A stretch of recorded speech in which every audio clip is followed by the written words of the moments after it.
मौरीलाई कृत्रिम खाना किन खुवाउने के तपाईलाई थाहा छ? मौरीलाई खानाको अभाव कहिले कुन महिनामा हुन्छ भनेर पक्कै पनि थाहा होला। यदि तपाईलाई थाहा छैन भने यो भिडियो तपाईहरुको लागि। दर्शकवृन्द नमस्कार, हाम्रो युट्युब च्यानलमा तपाईलाई स्वागत छ। भिडियो अन्त्यसम्म हेर्नु होला। आउनुहोस् विषयवस्तु सुरु गरौँ।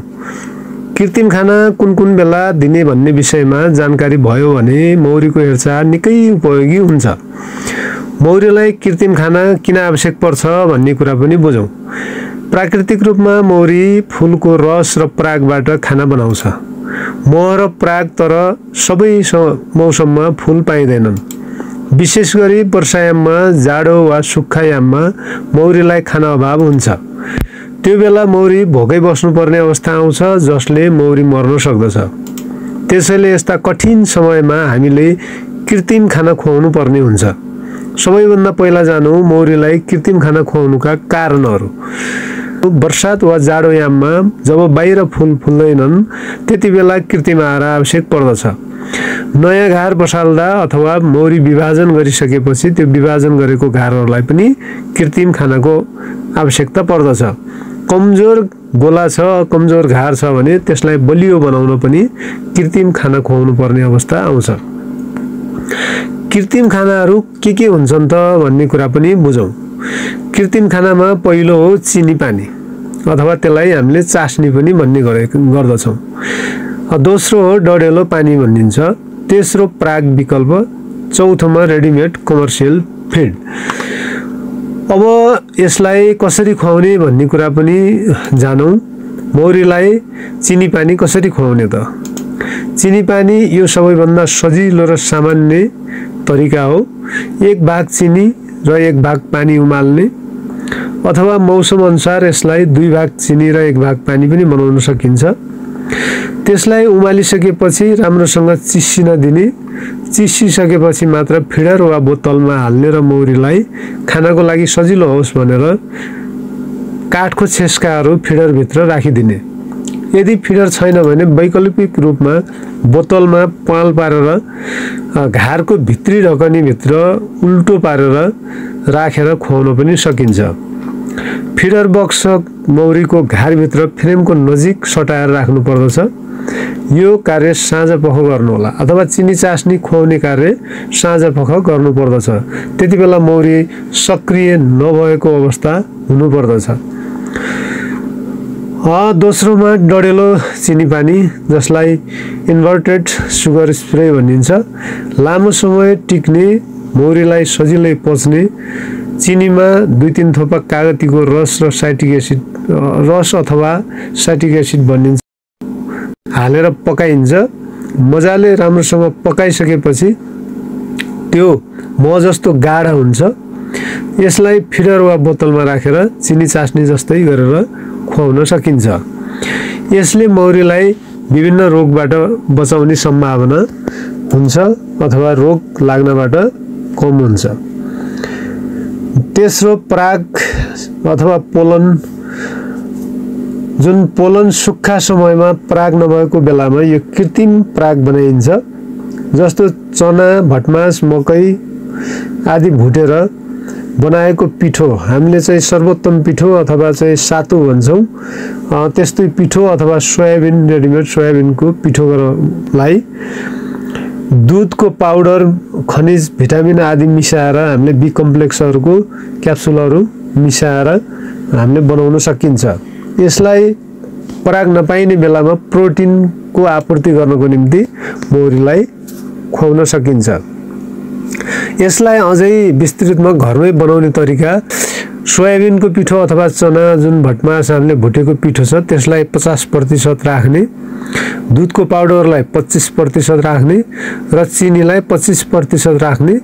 त्यसलाई अलिकति मह पनि त्यसमा मिसाउने र थोरै पानी हालेर त्यसलाई चाहिँ बिस्तारै मल्दै पेस्ट बनाउने, अथवा त्यसलाई हामीले रोटी बनाउँदा हामीले जुन पिठो तयार गर्छौं त्यस्तै खालको चाहिँ नरम एउटा चाहिँ डल्लो बनाउने अथवा त्यसलाई पिसहरू बनाउने र ती पिसहरूलाई माथि चाहिँ आवश्यकता अनुसार घारको ढक्कन खोलेर त्यो भित्रपट्टि फ्रेमको माथि टाँसिदिने र बिस्तारै मौरीले खान्छ। यसरी हामीले यसको प्रयोग रानीले अन्डा पारेको छैन भने रानीले अन्डा पार्न उत्साहित गर्नको निम्ति र बच्चा उत्पादनमा वृद्धिको निम्ति हामीले यो खुवाउनु अत्यन्तै लाभदायक हुन्छ। चौथोमा छ रेडिमेड कमर्सियल फिड। जुन रेडिमेड कमर्सियल फिड भनेको बजारमा पाइने रेडिमेड बिफिड सप्लिमेन्टरी हो। यसको पनि प्रयोग गर्न सक्छौँ हामीले। यो प्रोटिन भिटामिन मिलाएर बनाइएको हुन्छ।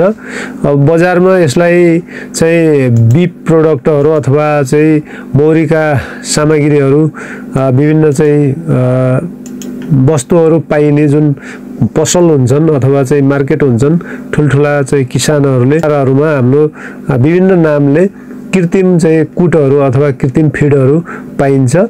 त्यसमा विभिन्न नामहरू हुन्छन्, जस्तै बी प्रो, अल्ट्रा बी, एपिस भिटा भन्ने खालका चाहिँ नाम दिएको हुन्छ। त्यस्ता चिजहरू पनि हामीले किनेर खुवाउन सक्छौँ यदि हामीसँग घरमै बनाउने अवस्था छैन भने। यदि घरमै बनाउने अवस्था छ भने सबैभन्दा राम्रो घरमा बनाएको नै राम्रो हुन्छ। फिडिङ गराउँदा ध्यान दिनुपर्ने कुराहरू पनि छन्। यो फिडिङमा सावधानी अपनाइएन भने हाम्रो गोलाहरू नष्ट पनि हुन सक्छ। हाम्रा गोलाहरू धेरै गोलाहरू छ, त्यस्तोमा हामीले फिडिङ चाहिँ कतिखेर गराउने, कसरी गराउने भन्ने कुरा बुझेनौँ भने हाम्रो चाहिँ भएका गोलाहरू पनि मौरीको घारहरू पनि रित्तिने सम्भावना हुन्छ। अब आउनुहोस् फिडिङ गराउँदा अपनाउनु पर्ने सावधानीहरू बुझौँ। चिनी पानी कहिले पनि तातो दिनु हुँदैन। तातै चिनी पानी हामीले फिडरमा हालेर घारभित्र हामीले राख्नु हुँदैन। फिडर सफा गरेर मात्रै राख्नुपर्छ। घारभित्र ढुसी लाग्न सक्छ। फिडरलाई हामीले खाना दिइसकेपछि अथवा फिडिङ गराइसकेपछि पनि पुनः सफा गर्नु पर्दछ। धेरै चाहिँ हामीले फिडिङ गराउनु पनि हुँदैन। धेरै फिडिङ गराइयो भने मौरी चाहिँ बाहिर जान पनि छोड्छन् र बढी खाएमा पेटहरू भारी हुने हुँदा मौरीहरू चाहिँ घरमै आराम गर्ने अवस्था आउन सक्छ। एकैचोटि धेरै दिनुभन्दा बरु नियमित थोरै खुवाउनु राम्रो हुन्छ। बिहान पख हामीले चाहिँ फिडिङ गराइसकेपछि बेलुका पख हामीले फिडिङ गराउँछौँ र बिहान पख उज्यालो नहुँदै फिडरहरूलाई चेक गर्ने र यदि खाना बाँकी छ भने त्यसमा चाहिँ फिडरलाई झिकेर बाहिर निकाल्ने र सफा गरेर राख्नु पर्दछ। जब बाहिरी वातावरणमा फुल रस र प्रशस्त चाहिँ परागहरू हुन्छ त्यतिखेर हामीले खाना खुवाउनु कृत्रिम आहारा दिनु हुँदैन। यसले यदि कृत्रिम आहारा दियौँ भने महमा मिसावट हुन सक्छ, मह बिग्रन सक्छ। यसले मौरीमा चोरी प्रवृत्ति आउने र चाहिँ झगडा हुने, लुट लडाइँहरू हुने सम्भावना पनि बढी हुन सक्छ। धेरै घारहरू नजिकै छन् भने त्यस्तोलाई पनि खुवाउँदा पनि झगडा हुन सक्छ। त्यहाँ पनि सावधानी अपनाउनु पर्ने हुन्छ। मौरीलाई कृत्रिम खाना खुवाउनु भनेको कठिन समयमा उनीहरूको जीवन रक्षा गर्नका लागि मात्रै हो, कमजोर गोलालाई जोगाउनको लागि हो। यदि तपाईले सन्तुलन मिलाएर खुवाउनु भयो भने मौरी गोला बलिया हुन्छन्, घरमा मौरी घट्न पाउँदैन अनि सिजनमा मह उत्पादन राम्रो हुन्छ।